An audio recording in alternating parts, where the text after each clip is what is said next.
전입니다. 여러분 오늘 많이 나와주셔서 대단히 고맙습니다. 그리고 반갑기도 합니다. 제가 저희들이 지난 4월, 5월에는 외교 문제로 동반 성장에 관한 토의를 했죠. 이성락 러시아 대사하시던 분도 오셨고, 박보균 중앙일보 대기자도 오셔서 활발한 토론을 했고 아주 호평을 받았다고 생각을 합니다. 오늘은 주경기 교수를 모셔서 동반성장 연구소 가장 관심을 많이 갖고 있는 소득불평등, 대상불평등에 관해서 말씀을 드리려고 했습니다. 주 교수는 워낙은 들으면 아세요? 물리 천문학을 공부하다가 경제학으로 돌았어요. 그래서 지금은 경제학자지만 자연과학적 소양을 충분히 가지고 있는 경제학자입니다. 다른 경제학자들이 다 그렇지 않다는 말씀을 나리지만, 또 우리가 원하는 것은 사실은 사회에 대한 의식을 좀 가진 자연과학자도 필요한데, 우리 주경기 교수는 양쪽을 다 갖춰서 아주 여러분들한테 신망을 받고 있는 경제학자입니다. 제가 동반성장에 처음 있을 때 저를 많이 도와줬었어요. 오래전부터 불평등에 대해서 관심을 많이 갖고 있습니다. 여러분 오늘 주 교수 말씀에 경청을 하시고 나중에 활발한 토론을 해주시면 고맙겠습니다. 반갑습니다. 네. 예, 제 은사님 두 분을 모시고 이렇게 발표를 하려니까 상당히 좀 마스크를 벗고도 하시겠습니다. 그래요? 예. 예. 가까이 계시면 예, 은사님들 두 분을 모시고 지금 하니까 좀 떨리는데요. 예. 예, 제목을 이렇게 했는데, 제가 자산불평등 관련해서 제가 직접 연구하진 않았지만 최근 이제 제가 본 자료들을 가지고서 좀 이따가 좀 설명을 드릴 거고요. 상당히 많은 부분은 소득불평등하고 기회불평등 문제에 대해서 더 많이 말씀드릴 것 같고요. 네, 우선 이제 불평등이나 뭐 양극화 얘기가 나오면 우선 불평등이 왜 나쁜 것인가, 불평등이 뭐가 문제인가, 이런 질문에 우선 답하는 것이 상당히 중요하다고 생각합니다. 그래서 이 불평등 문제에 대해서 경제학자들 뿐만 아니라 많은 이제 뭐 고대 아니면 뭐 중세, 현대, 근대, 현대 사상가들이 많은 생각들을 했습니다. 우리 정운창 교수님 책에도 많이 나오는 아담 스미스를 비롯해서 동양에서는 뭐 성리학에서 우리가 잘 아는 공평무사의 원칙에 대한 얘기에 이게 많이 인용되는 문구죠. 이 얘기의 이 문구를 보면은 복지국가가 왜 필요한지, 복지국가의 역할이 무엇인지에 대해서 잘 설명이 되어 있습니다. 그래서 과거에 환과 고독이라는 불행에 처한 사람들이 불행으로부터 보호받을 수 있게 정부가 적절한 역할을 해야 된다는 것을 잘 설명해주고 있죠. 이것이 사실 동양 정치 사상에서는 경제 발전과 거의 같은 의미였습니다. 그래서 민생 안정, 민간의 어떤 안민이라는 것은 기본적인 생계를 이어갈 수 있게 하고, 결핍으로부터 자유롭게 하고, 질병으로부터 자유롭게 하고, 이런 것이죠. 그런데 이제 현대에 와서는 이것보다 좀 더 적극적인 경제 발전에 대한 이제 어떤 생산성이 높아졌기 때문에 그런 가능성에 대해서 여러 경제학자들도 그리고 정치철학자들이 논의를 했었죠. 아담 스미스는 도덕철학자였죠. 도덕철학자였고, 아담 스미스가 경제학에 관심을 가지게 된 근본적인 이유, 동기는 도덕적인 이상사회가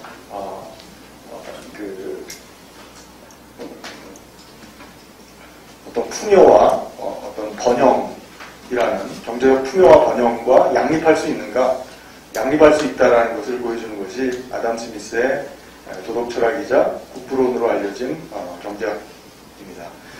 그래서 아담 스미스는 이제 여기 설명된 것처럼 이렇게 인간의 어떤 도덕적 본성을 세 가지로 가정했고요. 이 세 가지 도덕적 본성이 조화를 이루어서 그 시장 경제를 통해서 경제적 번영이 이루어질 수 있다. 이런 주장을 했었죠. 그 중에서 이제 지금 현대에서 강조되는 것은 여기 나오는 혈려라는 것인데, 이 혈려, 프루던스가 이제 현대적으로는 이기적인 경제 주체의 가정으로서 많이 해석이 되고 있습니다.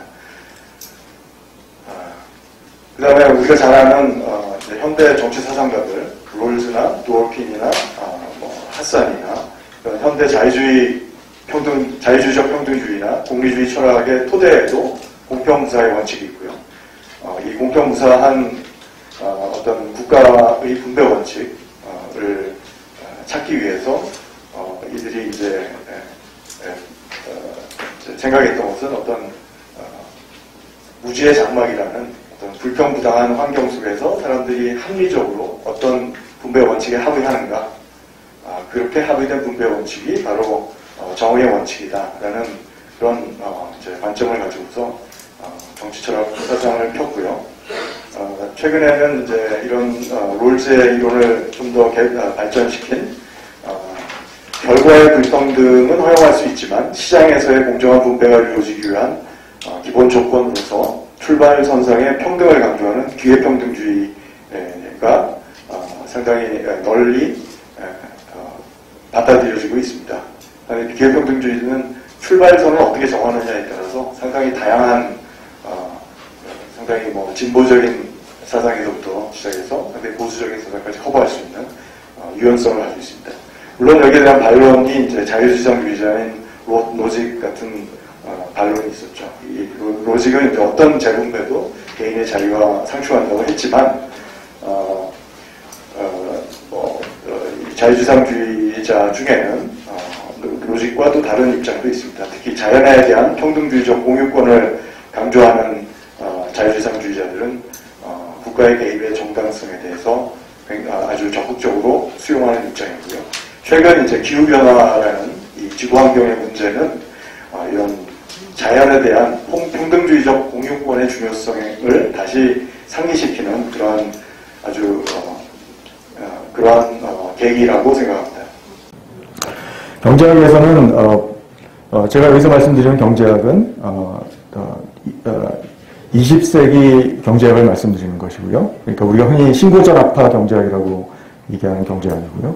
여기서는 이제 분배와 성장에 대해서 이제 많은 경제학 이제 수업에서도 그렇고 교과서라든지 논문들에서 강조되는 것이 상충 관계입니다. 불평등을 개선한다든지 공정하게 하는 것이 경제 성장에 부정적 영향이 있을 수 있다.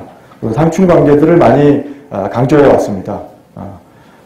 그런데 이제 최근에는 이런 상충 관계보다는 상보적 관계, 물론 과거에도 국가가 이제 세금을 걷어서 재정 지출을 통해서 할 수 있는 공공재 공급 기능이라든지 어떤 사회 간접 자본을 제공하는 기능이라든지 교육이나 건강과 같은 어떤 소셜 인프라를 제공하는 그런 기능은 상당히 효율적인 기능으로서 과거에도 인정되었던 것이죠. 근데 이제 최근에는 그것보다 더 나아가서 정부가 하는 어떤 소득 재분배 기능, 그 자체가 가지는 긍정적인 어떤 효과, 거기에 대한 연구들이 아주 활발하게 이루어졌습니다. 90년대, 2000년대 활발하게 이루어졌습니다. 그래서 우리가 잘 아는 성장론자인 애기용 같은 성장론자의 경우에 여기 이제 인용된 것처럼 불평등이 성장에 얼마나 부정적인 영향을 미치는가에 대한 너무나 자명한 이런 선진국 발전의 역사라든지 여러 가지 어떤 경제 성장과 관련된 데이터들이 보여주는 것에 대해서 이 인용에 대해서 잘 설명하고 있습니다. 개발 경제학자들 같은 경우는 상당히 오래전부터 개발도상국 경제발전의 역사를 연구하는 개발경제학자들은 불평등이 경제성장, 특히 개발도상국의 경제발전에 상당히 부정적인 영향을 미친다는 것을 오래전부터 얘기해왔었고요. 특히 한국과 필리핀을 비교하는 연구라든지 동아시아와 중남미 경제를 비교하는 연구들에서 동아시아가 성공적으로 경제발전을 할 수 있었던 이유는 경제발전 초기 단계의 낮은 불평등과 교육 투자 그리고 인적 자본 축적이 지속되었기 때문에 가능했고, 반면에 남미와 필리핀은 초기부터 불평등했고요. 극심한 양극화가 있었고 사회 계급화가 진행됐었고요. 그런 사회 속에서 인적 자본 축전이 이루어질 수 없었고 그것이 국가 발전을 지체했다. 이런 이제 보고가 상당히 오래전부터 있었습니다. 최근 이런 이제 선진국과 후진국의 여러 가지 경제 발전과 관련된 데이터들을 가지고서 이런 경험적 연구를 하는 경제학자들이 많아졌습니다. 대표적인 연구 중에 하나가 이제 이스털리라는 경제학자의 연구인데요. 이 연구에서는 과거 30년 동안 누적된 불평등이 이 수평축이 나타낸 것입니다. 이 지니 계수인데요. 30년 동안의 지니 계수의 평균입니다. 수직축은 현재 2002년 현재 경제 발전 수준입니다. 그러니까 현재 1인당 국민소득을 나타냅니다. 이 자료를 보시면 과거에 오랫동안 불평등한 나라일수록 국민소득 수준은 낮아진다는 것을 보여주고 있고요. 이 연구에서는 그 주된 메커니즘이 교육과 인적자본 축적에 있다라는 것을 보여주고 있습니다. 그러니까 불평등할수록 교육이 제대로 이루어지지 않고 인적자본 축적이 제대로 이루어지지 않아서 그것이 성장을 지체한다. 이런 것들을 보여주고 있습니다. 가장 최근의 연구가 이제 오스트리라는 IMF 이코노미스트의 연구인데요. 이 연구는 이제 정부의 재분배 기능과 이제 경제 성장의 관계에 대해서 설명하고 있습니다. 이 그래프를 보시면요, 이제 요 위에 있는 그래프가 OECD 국가들을 나타내고요. 수평축이 그러니까 시장소득 지니 계수를 나타냅니다. 수평축이. 수직축은 처분 가능 소득, 정부의 이제 세금과 정부의 보조금을 감안한 처분 가능 소득 지니 계수를 나타냅니다. 이걸 보시면 아시겠지만 시장소득 지니는 국가마다 상당히 다르다는 것을 알 수 있습니다.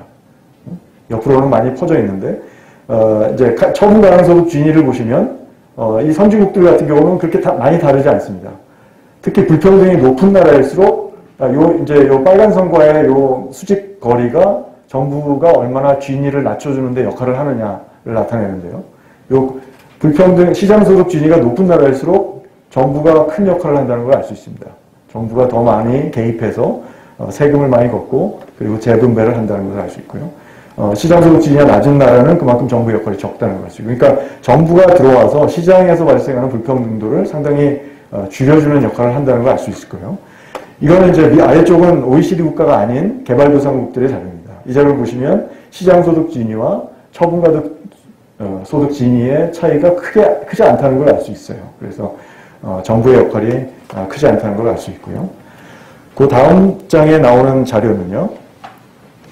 우선 이 자료는 아까 보신 거하고 비슷합니다. 아까 이제 이스털리 논문에 나왔듯이 이건 이제 처분 가능 소득 지니입니다.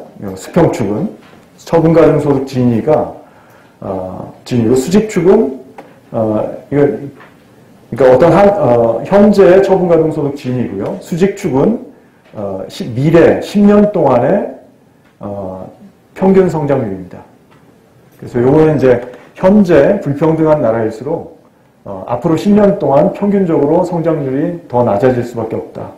불평등이 낮을수록 10년 동안 성장률은 더 높아진다. 이걸 나타내 줍니다. 그다음에 그 아래에 있는 것은 이제 요 수직축이 그로스 스펠, 성장 마법이라고 번역할 수 있을 텐데, 이건 이제 성장 지속 기간입니다. 성장 지속 기간. 그래서 duration of growth span. 그러니까 요거는 이제 국가가 높은 성장률을 얼마만큼 오랫동안 유지할 수 있느냐, 그걸 나타내는 지표입니다. 그래서 이거 10년 유지한다, 20년 유지한다, 30년 유지한다 이런 거고요. 그런데 이 자료가 보여주는 것은 그러니까 불평등도가 높을수록 이 직선이 추세선입니다. 추세선입니다. 그래서 불평등도가 높을수록 성장 지속 기간은 줄어든다. 이걸 보여주는 자료고요. 이 오스트리아 연구에서 이제 물론 이 두 가지 발견도 이건 뭐 이미 이스터리가 설명한 것과 유사한 이제 결과고요. 이 오스트리아 연구에서 가장 이제 주목할 만한 것은 바로 이 왼쪽 그래프입니다. 왼쪽 그래프의 수평축은 재분배 기능입니다. 정부의 재분배 기능. 수직축은 10년 동안의 평균 성장률입니다. 그래서 오스트리아가 재분배 기능을 측정하는 방식은 아까 제가 설명드렸듯이 정부가 소득 불평등도를 줄이는데 얼마나 역할을 하느냐. 그러니까 정부의 개입으로 소득 불평등도가 얼마나 많이 줄었느냐. 그걸 나타내는 것입니다. 과거의 리디스트리뷰션에 대한 척도는 주로 텍스 레이지였습니다. 세율이 얼마나 높으냐. 그건 이제 간접 척도고 직접 척도가 아니죠. 그런데 이제 오스트리아가 처음 이제 새로운 자료가 있었기 때문에 이런 리디스트리뷰션에 대한 더 직접적인 척도를 가지고 연구를 할 수 있었고요. 이 오스트리아 연구는 이제 과거 연구와 달리 정부가 재분배를 많이 할수록 그러니까 앞으로 10년 동안 평균 성장률은 낮아지지 않고 오히려 조금 높아진다. 이런 걸 보여주는 겁니다. 그러니까 과거 연구들은 부정적인 연구가 많았습니다. 정부가 텍스 레이트이 높은 나라들이 성장률이 조금 낮아지더라. 그런데 이 텍스 레이트이 아니고 좀 더 직접적인 재분배 척도를 사용했더니 정반대의 결과가 나왔다는 겁니다. 그래서 이렇게 분배와 성장에 대한 경제학이 과거와는 다른 새로운 이제 새로운 이제 이 둘 사이의 관계를 설명하고 있는데요.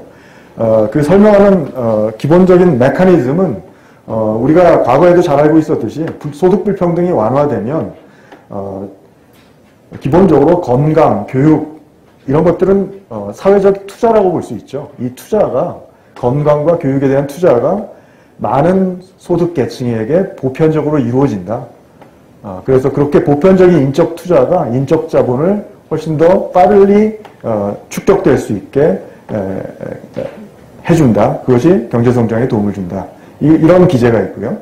그 다음에 불평등이 높을수록 정치사회적 불안정이 심해지겠죠. 그것이 이제 투자 환경을 악화시키고 그것이 경제 발전을 해롭게 하는 것이죠. 그런 설명이 있고요. 그 다음에 소득 불평등이 낮을수록 세대 간, 계층 간 이동성이 높아집니다. 이게 우리가 잘 알고 있는 위대한 개츠비 커브라는 게 그거죠. 불평등이 높은 사회일수록 계층 이동성은 낮아진다. 반대로 불평등이 낮을수록 계층 이동성이 높아진다. 그게 이제 우리가 그레이트 개츠비 커브라고 하죠. 그러면 소득 계층 이동이 높아지는 사회일수록 사람들이 열심히 노력해서 열심히 많은 시간 일하든지 아니면 그 인적 자본 축적을 할 의욕이 동기가 생기는 것이죠. 그리고 사회적 연대와 통합도 높아지고요. 그것이 이제 그 경제 발전을 지속할 수 있게 하는 원동력이 되고, 그 다음에 이제 최근 연구 중에는 소득 불평등 완화가 내수 규모를 증가시키고 이것이 이제 국내 산업의 기술 투자를 적극적으로 할 수 있게 하는 어떤 요인이 돼서 기술 발전이 이루어진다. 이런 설명도 있고요. 그래서 이제 잘 알듯이 OECD라든지 월드뱅크, 그리고 뭐 많은 IMF 같은 국제기구들이 이런 연구들에 기반해서 불평등이 성장을 저해하고 그러니 불평등 완화에 정부들이 신경을 쓰는 것이 지속적인 경제 성장을 위해서 필요하다라는 것을 강조하게 된 것이죠. 우리나라 경제가 지금까지 어떻게 성장했는가? 잘 아시겠지만 앞으로 우리가 성장하게 된 거는 아까 말씀드렸듯이 초기에 전쟁도 있었고요, 불평등도가 낮았고 농지개혁을 통해서 국민들이 교육에 투자할 수 있는 여력이 있었습니다. 그리고 어느 정도 기회평등이 보장됐고요. 그리고 교육을 중시했고요. 그래서 우수한 인적 자본 축적이 지속될 수 있었고 이것이 이제 원동력이었고 이건 뭐 한국 대만 일본 다 마찬가지입니다. 그런데 이제 앞으로 우리가 맞이하게 될 세계 경제의 여건은 에너지 전환, 디지털 전환, 뭐 이런 아주 거대한 전환의 시대에 우리가 지금 이제 직면해 있고요. 그것은 사람의 어떤 능력이 인적 자본이 훨씬 더 중요해지는 그런 시대에 접어들고 있는 것이고요. 그렇기 때문에 과거에 우리 성장 동력이었던 인적 자본 축적이 더 중요할 수밖에 없고요. 근데 과연 우리가 이런 과거에 지속했던 경제 성장을 계속할 수 있느냐? 그 조건을 한번 따져보면요. 우리 현재의 불평등과 양극화, 기회 불평등, 지금 현재 뭐 상당히 좋지 않다는 걸 제가 말씀드리려고 하는 거고요. 교육은 어떤가? 교육도 상당히 좋지 않습니다. 굉장히 비효율적이고요. 공교육이 망가지고 있고요. 인적 자본은 어떤가? 이것도 굉장히 좋지 않습니다. 많은 사람들이 절망하고 있고요. 희망을 잃고 있는 사회가 되고 있어요. 청소년들도 마찬가지고. 그래서 앞으로 경제 발전을 지속하는데 상당히 어려움에 처해 있다는 게 저뿐만 아니라 많은 경제학자들의 진단이고요.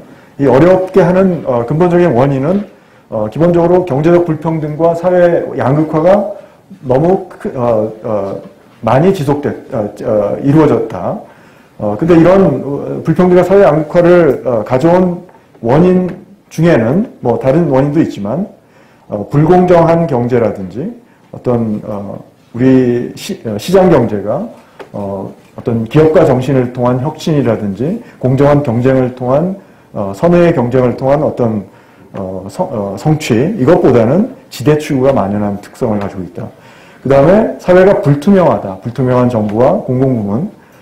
저는 이걸 이제 구조적 담합이라고 얘기하고 싶은데요. 어떻게 보면 상당히 이런 관료 사회와 공권력과 이 민간 부문이 어떤 의도가 없는 시스템적인 담합을 이루고 있는 그런 사회가 아닌가. 그리고 그런 것들이 우리 사회를 불평등하게 하고 이것이 한국 사회의 지속 발전에 위기를 가져온다는 말씀을 드리고 싶고요. 이건 이제 제가 그 얘기를 좀 그림으로 설명해 보려고 한 건데요. 이 오르막길로 지금 우리 경제가 가고 있습니다. 3만 불 화석연료 아날로그 경제에서 5만 불 그리고 에너지 전환 신재생 에너지 그리고 디지털 경제로 가야 됩니다. 근데 그 길에 이 거대한 걸림돌이 있고요. 우리 앞에는 코로나19 위기와 기후위기라는 거대한 먹구름이 펼쳐져 있습니다. 그럼 무엇을 해야 할까요?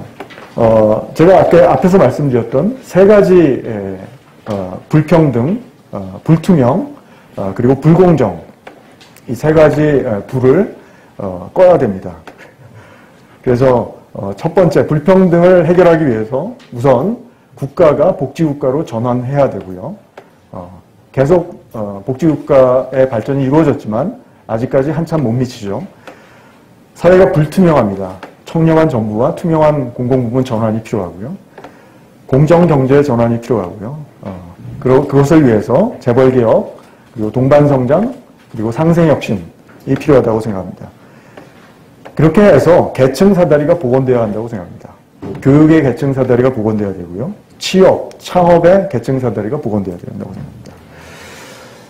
경제적 불평등과 양극화가 과거 20년 동안 다른 선진국과 비교해보면 가장 빠른 속도로 진행됐다는 것을 우리가 쉽게 확인할 수 있습니다.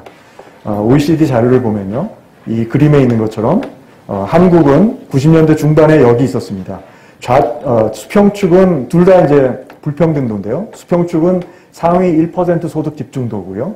수직축은 지니 계수로 나타낸 불평등도입니다. 둘 다 불평등도입니다. 두 가지 기준으로 봤을 때 우리나라는 90년대 중반에 여기 있었습니다. 파란색이 90년대 중반입니다. 보시면 아시겠지만 선진국과 비교했을 때 상당히 낮은 불평등도를 가지고 있다는 걸 알 수 있고요. 여기서 불평등도를 측정하는 기준은 처분 가능 가구 소득입니다. 이게 이제 가장 대표적으로 삶의 질을 나타내주는 불평등도의 기준이 되기 때문에 이걸 이용했는데요. 이게 이제 90년대 중반이고요. 2000년대 최근 자료를 보면 이건 이제 최근년입니다. 어떤 나라는 2017년이고 어떤 나라는 2018년으로 좀 섞여 있지만 자료의 이제 가용성에 따라서 근데 가장 최근년입니다. 우리나라는 여기로 이동했습니다. 그리고 다른 나라들도 이렇게 화살표로 어떻게 이동했는지를 나타냈고요. 보시면 아시겠지만 우리나라가 가장 큰 화살표를 나타내고 있습니다. 그리고 현재는 오렌지색 점을 보면은 우리나라가 OECD 기준으로 상당히 높은 수준에 있다는 걸 알 수 있습니다. 일반적으로 미국이 OECD 기준으로 최상위권이고요. 우리도 미국과 미국이 여기로 갔죠.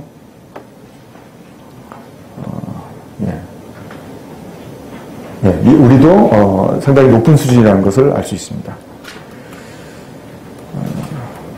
이 자료는 이제 과거 70년도에서 2014년까지 노동소득 분배율이 얼마나 빨리 변화했는가를 나타내는 건데요. 우리나라 자료가 보시면 아시겠지만 우리나라는 이제 70년대가 아니고 90년대부터 비교했습니다. 물론 70년대부터 비교하면 아마 더 큰 차이가 있겠지만 이 자료가 지금 없고요. 90년대부터 비교해보면 다른 나라보다 훨씬 많이 노동소득 분배율이 감소한 걸 알 수 있고요. 노동소득 분배율 감소는 일반적으로 진위계수의 상승과 밀접한 관계가 있습니다. 그래서 가장 빠르게 소득 분평도가 악화됐다는 것이 어떻게 보면 한국 사회에 어떤 샥을 줬다고 볼 수 있고요. 그리고 이제 다른 기준, 다른 임금 격차나 근로소득 격차를 나타내는 기준으로 보면 상위 근로소득과 최하위 근로소득 비율이 OECD 최상위권이고요. 저임금 근로자 비율도 최상위권입니다. 이렇게 격차가 심한 이유 중에 이제 대표적인 이유가 서비스 부문은 지속적으로 확대되고 있습니다. 지금은 이제 제조업 부문보다 훨씬 더 많은 비중을 차지하고요. 서비스 부문 생산성이 다른 선진국과 비교해서 월등하게 낮습니다. 제조업 대비 50%인데 OECD 평균은 85%입니다. 그리고 또 한 가지 이유는 기업 규모 간 임금 격차입니다. 대기업, 중소기업 임금 생산성 격차가 500인 이상 대기업 임금 대비 54.2%인데 미국, 일본, 프랑스에 비해서 월등히 낮죠. 이렇게 낮은 이유는 두 가지가 있습니다. 하나는 대기업 임금이 너무 높다는 것이고요. 또 하나는 소기업 임금이 너무 낮다는 것이고요. 그리고 이런 부문 간의 그리고 기업 규모 간의 삶의 질 격차는 훨씬 더 심합니다. 그래서 노동 환경이나 산업 안전의 관점에서 보면 그 근무 여건이 훨씬 더 열악하다는 걸 알 수 있고요. 그리고 장시간 노동이라든지 직무 스트레스를 기준으로 보면은 기업 간 격차가 매우 심합니다. 이렇게 경제적 불평등이 나빠진 주 요인은 우선은 정부가 시장이 발생시키는 경제가 빠른 속도로 성장하면서 시장이 만들어내는 불평등도를 완화할 수 있는 기능을 정부가 제대로 못하고 있다는 거죠. 정부의 재분배 기능이 취약하다는 겁니다. 물론 복지 예산이 과거에 빠르게 증가한 건 사실입니다. 그러나 여전히 선진국과 비교해보면 복지 수준이 최하위권이고요. 사회복지 지출을 비교하면 우리나라는 GDP 대비 11.1%인데 OECD 평균보다 훨씬 모자란 절반 조금 넘는 수준에 불과합니다. 평균 수명 연장과 베이비붐 세대의 은퇴로 급속한 고령화가 진행된 것도 하나의 원인이겠죠. 그리고 앞에서 말씀드린 이제 부문 간 격차가 있고요. 그 다음에 이제 글로벌 협업 체제가 진행되면서 대기업과 협력업체가 해외로 생산 기지를 이전한 것도 아주 중요한 이유가 되고 그것이 이제 자영업과 플랫폼 노동 비중을 증가시켰고요. 그런 원인도 있겠죠. 근데 이 문제는 사실 우리나라뿐만 아니라 모든 선진국들이 동시에 겪고 있는 문제입니다. 마지막으로 우리나라의 어떤 불공정한 시장 경제. 그것이 한국 사회의 지대 추구 행위가 만연한 것을 낳고 그것이 이제 사회적 잉여를 시장이 만들어내는 어떤 협력의 이익을 독점하게 하는 그런 병폐를 만들고요. 그것의 최대 희생자는 노동자가 되는 것이죠. 그래서 그 다음 자료는 이제 삶의 질과 관련된 자료인데요. 삶의 질과 관련된 자료를 보시면 많이 알려진 자료고요. 여기서 강조하고 싶은 거는 아직도 산업재해 사망률이 이렇게 높은 수준이다. OECD 회원국 1위다. 매년 2,000명에 가까운 노동자들이 일하면서 죽고 있다. 이거 정말 수치스러운 일이라고 생각하고요. 소득 양극화의 경우도 아주 나쁜 최상위권이고요. 전반적으로 노동자들의 정치적 권리 표출이 차단되어 있습니다. 노동조합의 대표성이 없고요. 노동자의 권익을 대변할 만한 정치 세력도 없고 의원도 별로 없습니다.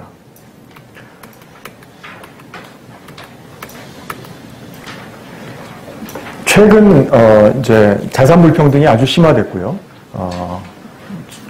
양적 완화가 오랫동안 지속되면서 그리고 이제 코로나19를 겪으면서 지금 자산 가격은 아주 빠르게 증가했다는 것을 우리가 이제 경험하고 있고요. 이런 자산 가격 상승이 우리나라 같은 경우는 물론 이제 OECD 국가들도 비슷하겠지만요. 최근 자산 가격 상승은 유럽 선진국, 유럽의 선진국이나 미국, 특히 서부 지역 같은 경우는 우리나라 강남 지역 못지않게 그것보다 더 심하게 주택 가격이 상승했다는 것을 우리가 확인하고 있고요. 일반적으로 이 자산 불평등은 모든 선진국들이 아주 높습니다. 그리고 이렇게 높은 이유는 기본적으로 이 자산 시장에서 부의 격차가 만들어내는 어떤 기회의 격차가 이제 일반 다른 시장보다 노동 시장보다 훨씬 크기 때문이죠. 자산 시장에서 가난한 사람들이 훨씬 더 큰 신용 제약에 걸려 있고요. 돈을 빌리기가 훨씬 더 어렵고 정보도 훨씬 더 부족하고요. 그렇기 때문에 자산 시장에서는 어떤 기회의 격차가 다른 노동 시장에 비해서 훨씬 클 수밖에 없습니다. 2000년대 이래로 한국의 자산 불평등은 아주 빠른 속도로 악화됐고요. 이제 이 부의 불평등 관련해서 연구는 그렇게 많지 않은데요. 김남영 교수가 2013년에 한 연구를 보면요. 그러니까 최근에 자산 가격 상승이 반영되지 않은 결과지만 상당히 많은 걸 알려줄 수 있다고 생각하고요. 그래서 이 자료는 이제 전반적으로 이제 상위 10%의 부자들이 전체 자산의 몇 프로를 소유하고 있는가를 나타내는 자산 불평등입니다. 미국을 보시면 75% 이상을 상위 10%가 소유하고 있다는 걸 알 수 있고요. 한국도 65% 이상을 소유하고 있는 것으로 김남영 교수 연구에 따르면 나타나고요. 다른 자료로는 크레딧 스위스라는 기관의 자료가 있습니다. 크레딧 스위스 크레딧 스위스가 글로벌 웰스 데이터북을 이제 매년 발간하는데요. 이 자료는 금융소득에 대한 이제 자산이 잘 반영이 되어 있고요. 김남영 교수 자료는 부동산이 더 잘 반영되어 있다고 알고 있습니다. 그런데 크레딧 스위스 자료로 봐도 우리나라의 자산 불평등은 상당히 높은 수준이라는 것을 확인할 수 있습니다. 네, 크레딧 스위스 자료를 가지고서 과거 이제 2000년대 이후로 자산 불평등도의 변화를 추적해 본 건데요. 최상위 10% 자산 소유 집중도 같은 경우는 2000년대 초반에 50% 좀 넘는 수준에서 60%를 넘는 수준으로 상승한 걸 알 수 있고요. 상위 1% 같은 경우는 23% 정도에서 35%에 가깝게 상승한 것을 확인할 수 있습니다. 그래서 우리나라의 크레딧 스위스 자료가 보여주는 자산 불평등의 변화 속도가 상당히 빠르다는 걸 알 수 있고요. 지금은 상당히 높은 나라에 근접해 있다는 것을 알 수 있습니다. 지금 논란이 되고 있는 부동산 시장에 관한 얘기인데요. 우리나라 잘 아시겠지만 근데 이게 이제 이쪽 부동산 시장 규모에 대한 이제 자료들이 아주 많지는 않은데요. 주로 이제 한국은행 자료가 있고요. 그런데 이제 다른 나라와 이제 비교 가능성을 높여서 한국은행 자료를 이용해서 이선화 박사가 최근에 이제 집계한 자료에 따르면 이제 이게 모든 나라가 있지는 않습니다. 왜냐하면 자료가 없는 나라들이 많이 있습니다. 그렇지만 우리가 알고 있는 상당히 중요한 나라들이 여기 포함되어 있습니다. 뭐 영국, 일본, 독일, 프랑스, 이태리, 미국 대부분 포함되어 있고요. 우리나라 같은 경우는 GDP의 5배가 넘습니다. 그런데 이제 다른 선진국 같은 경우는 부동산 시장 규모가 GDP의 2.5배, 1.5배, 2.5배 이 정도 수준입니다. 그러니까 우리나라가 다른 선진국에 비해서 부동산 시장 규모가 월등히 높다는 것을 이선화 박사 자료를 보면 확인할 수 있고요. 그리고 이선화 박사가 이 그림에서 나타냈듯이 우리나라가 과연 보유세를 얼마나 부과하고 있는가를 비교한 건데요. 보유세는 그러니까 재산세와 종부세를 합한 것인데요. 이제 수평축은 부동산 총자산 대비 보유세입니다. 이게 이제 어떻게 보면 공정한 비교라고 저는 생각하고요. 수직축은 GDP 대비 보유세 세수 비율입니다. 그래서 두 가지 기준으로 다 비교해 보면 여기 나온 OECD 국가의 평균이 있습니다. 평균치가 여기 빨간 점입니다. 우리나라가 이 빨간, 여기 아래쪽 빨간입니다. 우리나라가 여기 나온 국가들의 평균치에 비하면 훨씬 자산 보유세 비중이 낮다라는 것을 확인할 수 있습니다. 그래서 저는 그 조세 형평성의 관점에서 법인 부동산 포함해서요, 우리나라의 보유세 비율은 지속적으로 속도는 조정해야겠죠. 해야겠지만 지속적으로 상향 조정되어야지 우리가 조세 형평성의 관점에서 공정한 과세 체계를 가질 수 있다고 생각하고요. 그렇게 해야지 자산 보유에 대한 부담을 많은 사람들이 쉐어할 수 있고요. 그렇게 해야지 부동산 투기를 어느 정도 장기적으로 막을 수 있다, 이렇게 생각합니다. 물론 단기적으로 부동산 투기를 세금으로 막기는 쉽지는 않습니다. 그렇지만 장기적으로는 상당히 중요한 효과가 있다고 생각합니다. 그 다음 기회불평등에 대해서 말씀드리겠는데요. 불평등이 항상 나쁜 것은 아닙니다. 왜냐하면 열심히 노력한 사람이 노력의 대가를 받아서 발생하는 격차를 우리가 뭐라고 할 수는 없습니다. 그 격차를 얼마나 두는 것이 공정하냐, 물론 이건 굉장히 어려운 철학적 질문이라고 생각하는데요. 어떤 나라는 그 격차가 굉장히 심한 나라가 있고요. 미국같이 독일도 상당히 심합니다. 독일도 어떤 생산성에 따른 시장 임금 격차가 아주 심한 나라에 속하고요. 우리나라는 그렇게 미국이나 독일만큼 심한 것 같지는 않습니다. 하지만 이제 국가가 독일 같은 경우는 상당히 조세라든지 재분배를 통해서 그 격차를 줄여주고 있고요. 미국도 상당히 줄여주고 있습니다. 그렇지만 이제 불평등 중에서 나쁜 불평등은 기회 불평등이죠. 내가 어떻게 선택할 수 없는 이유 때문에, 내가 여성이라는 이유 때문에, 아니면 내가 흑인이라는 이유 때문에, 아니면 내가 어떤 특정 지역 출신이기 때문에, 아니면 나의 부모가 사회 경제적 지위가 낮기 때문에 내가 교육을 잘 못 받고, 그리고 내가 인적 자본 축적을 잘 못하고, 그리고 내가 경제적으로 성공하지 못하게 된다면 그런 불평등은 우리가 기회 불평등이라고 하고요. 그런 기회 불평등은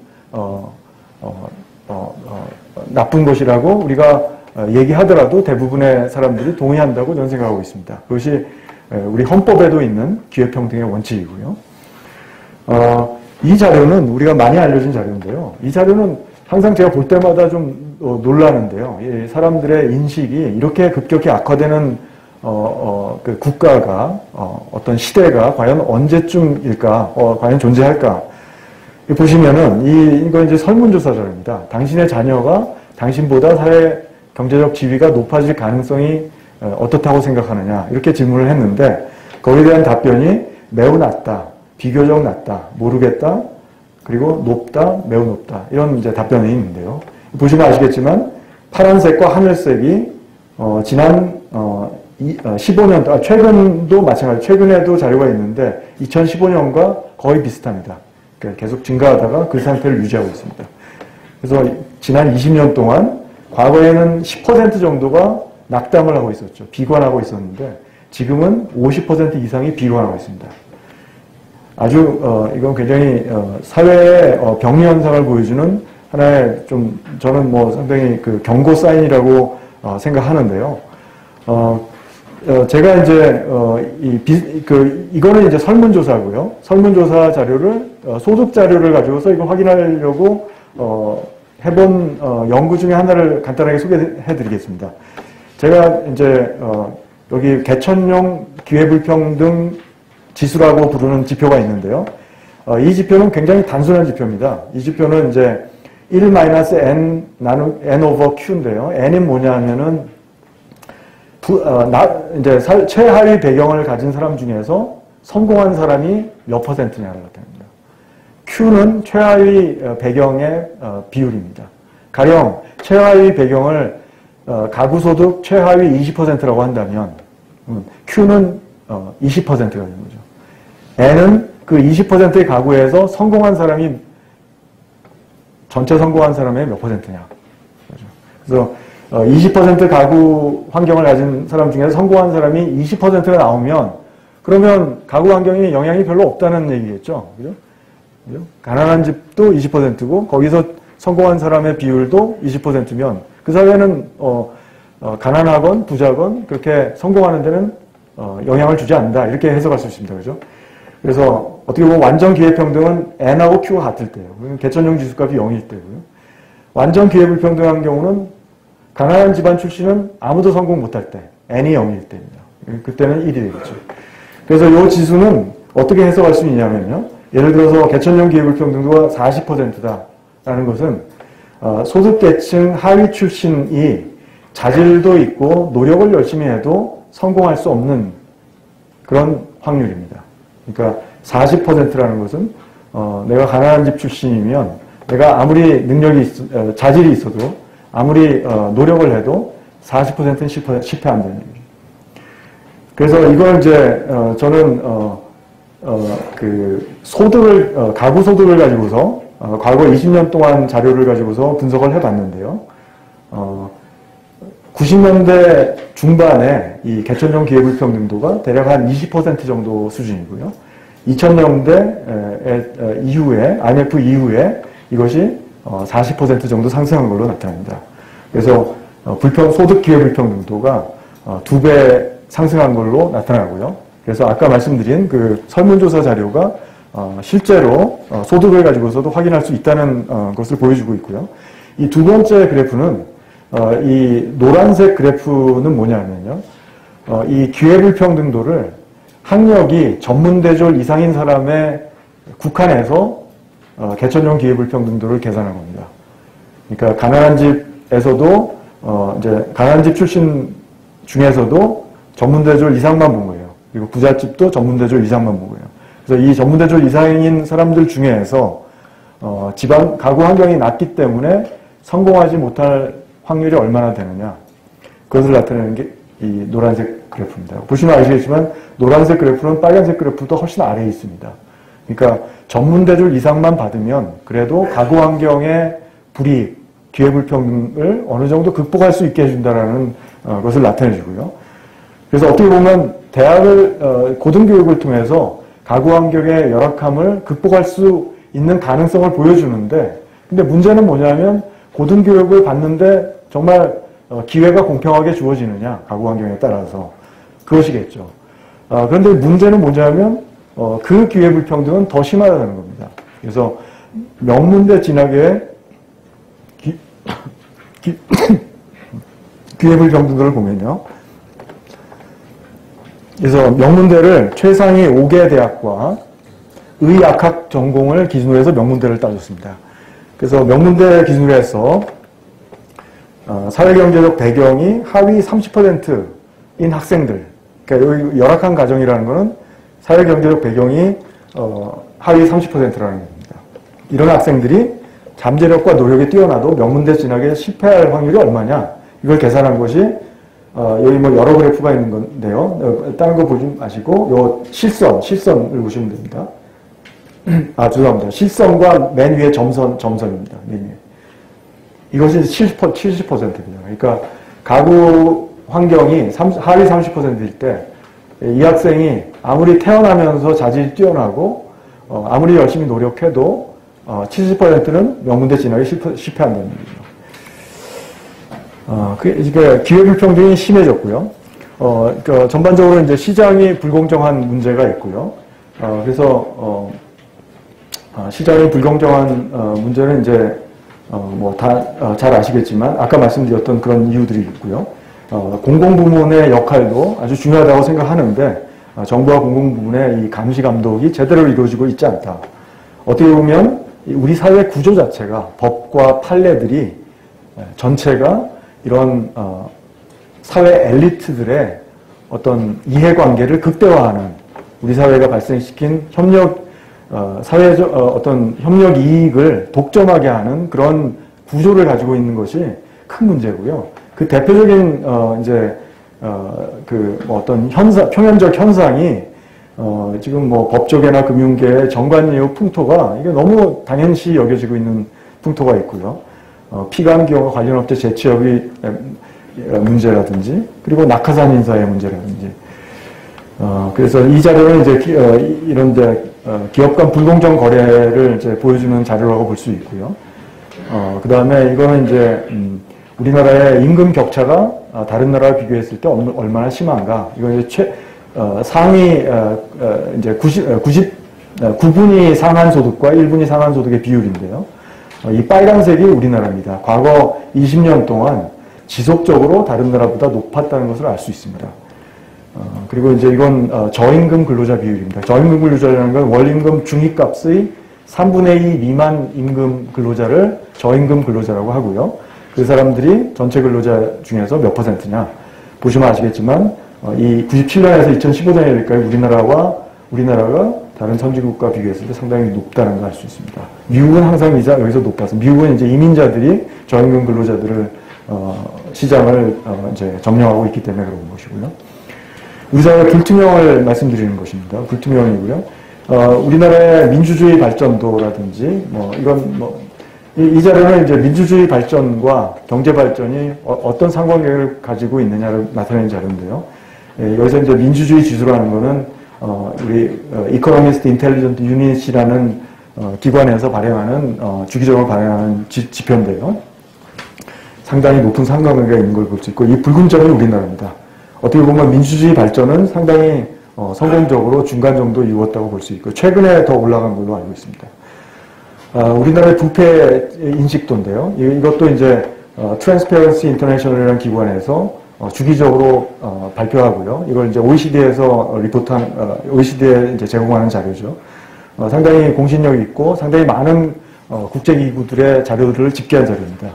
이 자료의 2017년도 우리나라 성적은 54점입니다. 100점 만점에. 순위는 180개국 중에 51위입니다. 아주 우리나라의 부패 수준이 남미보다 조금 나은 수준이죠. 부패와 불평등 간의 관계를 보면요. 이 자료는 이제 투명성, 아까 말씀드린 부패 지수가 결국 이제 투명성 지수의 역수인데요. 그러니까 투명성이 높다는 것은 부패가 낮다는 뜻입니다. 그래서 투명성과 1인당 GDP를 비교해보면 아주 뚜렷한 상관관계가 있는 것을 알 수 있고요. 투명성이 10점 올라가면, 100점 만점에 10점 올라가면 1인당 GDP가 7,500불이 올라가는 걸 확인할 수 있고요. 매우 강한 상관관계가 있습니다. 우리나라의 위치는 여기 있습니다. 투명성이 상당히 낮은, 중간보다 낮고요. 1인당 GDP는 이 추세보다는 위에 있습니다. 투명성이 낮은 나라일수록 투명성이 낮은 나라일수록 불평등합니다. 그걸 나타내는 자료고요. 투명성이 낮은 나라일수록, 부패한 사회일수록 빈곤율이 높습니다. 우리나라 빈곤율을 나타내고요. 투명성이, 그리고 이건 이제 불평등도를 나타냅니다. 그러면 앞으로 우리나라가 지속 성장하려면 무엇을 해야 하는가를 말씀드리려고 하는데요. 한 5분 안에 끝내겠습니다. 교육계층 사다리를 복원해야 된다고 생각합니다. 이것이 우리 사회의 기회불평등도를 해소하는 아주 중요하면서 시급한 문제라고 생각하고 있고요. 우선 대학 진학의 기회불평등 문제가 시급하게 해소돼야 된다고 생각하고요. 그렇게 되려면 주요 대학들의 입학생들이 소득 계층별로 고르게 선발되도록 입학생의 계층별 다양성을 우리가 평가해야 된다고 생각합니다. 평가하고 공개해야 된다고 생각합니다. 그리고 그 성과에 따라서 정부가 대학 재정 지원을 해야 된다고 생각합니다. 그래서 지금처럼 사업 지원으로 이렇게 쪼개서 예산 지원하지 말고 이런 예산 지원들을 모아서 보편적 지원으로 대학에 지원하되 평가 기준은 학부에서는 기회 평등을 얼마나 이 학교가 개선하는 데 노력했는가, 대학원은 연구 경쟁력을 높이는 데 얼마나 노력했는가, 이렇게 지원하면은 대학들이 자발적으로 계층 다양성을 높이기 위한 노력을 할 수밖에 없다고 생각합니다. 대학 진학률이 너무 높은데요. 그래서 불필요한 사회적 투자가 이루어지는 것이라고 볼 수 있습니다. 그래서 실업계 교육과 전문 직업 교육을 활성화하고요. 이런 사람들이 취업할 수 있는 좋은 일자리들을 많이 만들어야 된다고 생각합니다. 그 방법 중에 중요한 방법 중에 하나가 지역 일자리를 만드는 겁니다. 공공부문과 공기업 등의 지역 일자리를 만들어서 우리가 공공부문에 아주 최상의 똑똑한 사람만 갈 필요 없는 거잖아요. 성실하고 열심히 노력하는 사람들이 가면 된다고 생각하고요. 그런 사람들 지역 일자리들이 좀 더 지역 인재들과 고등학교 졸업자들에게 개방된다면 지금처럼 불필요하게 과도한 대학 입학 경쟁에 청소년들이 시달릴 필요가 없다고 생각합니다. 초중등 교육은 상향 평준화해야 되는데 여기에서 상향의 기준은 삶의 질입니다. 그래서 학생들이 건강하고 행복한 삶을 누릴 수 있는 어떤 좋은 지표를 만들어서 지금 그런 지표가 있죠. OECD에서 측정하는 청소년 삶의 만족도 지표가 있습니다. 우리나라는 최하위입니다. 그 삶의 질을 높이는 노력을 해야 됩니다. 경제적 계층 사다리를 개선해야 되는데 그러려면 아까 말씀드렸듯이 OECD 최하위권의 정부 재정 지출과 이걸 벗어나야 됩니다. 중복지, 중부담의 복지국가 정도는 가야 된다고 생각하고요. 그러려면 사회복지 지출이 지금보다 강화돼야 되고 세부담도 지금보다 높아질 수밖에 없다고 생각합니다. 경제적 기회불평등은 이런 누구나 이런 중요한 이제 얘기지만 이걸 어떻게 하느냐가 더 중요한 얘기겠죠. 그래서 노동시장 양극화 해소해야 되고 어떤 창업과 혁신을 통한 그래서 그러려면 포용적 금융과 어떤 상생 협력을 통한 혁신적 중소기업 성장이 보장이 돼야 되고요. 제도적 기회도 확대되어야 하고요. 그러기 위해서는 포용적 금융이 금융 시스템이 좀 더 돈벌이만이 아니고 좀 더 서민들에 열려있는 그런 시스템이 되어야 된다고 생각하고요. 공공부문과 공기업의 역할이 저는 굉장히 중요하다고 생각합니다. 지금 어떻게 보면은 노동 착취라든지 산업재해 문제라는데 그리고 임금 양극화, 위험의 외주화 이 주 역할을 공공부문이 하고 있습니다. 이건 정말 개탄스러운 현실이라고 보고요. 그런 일이 벌어지지 않도록 적어도 공공부문에서는 공공부문이 앞장선다면 우리 시장이 변할 수 있다고 생각합니다.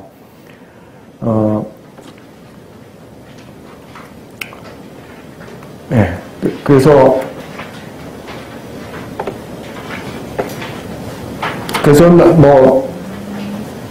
공공부문과 공기업의 역할이 굉장히 중요하다고 생각합니다. 그래서 이 공기업이 정말 기업가 정신을 가지고 사회적 가치를 창출하는 데 이바지할 수 있는 전문 기관으로서 거듭나야지 국가가 발전할 수 있다고 생각해요. 지금처럼 공기업이 거의 정부의 산하기관처럼 수동적으로 활동을 하고 기업의 독립적인 운영을 방해하는 그런 낙하산 인사라든지 어떤 지배구조를 유지하는 한 에너지 전환에서도 실패할 수밖에 없고요. 지금 동반 성장이나 대중소기업 상생 협력에서도 공기업이 앞장서서 나간다면 충분히 좋은 성과를 낼 수 있다고 생각합니다. 예, 이것으로 제 발표를 마치겠습니다. 감사합니다.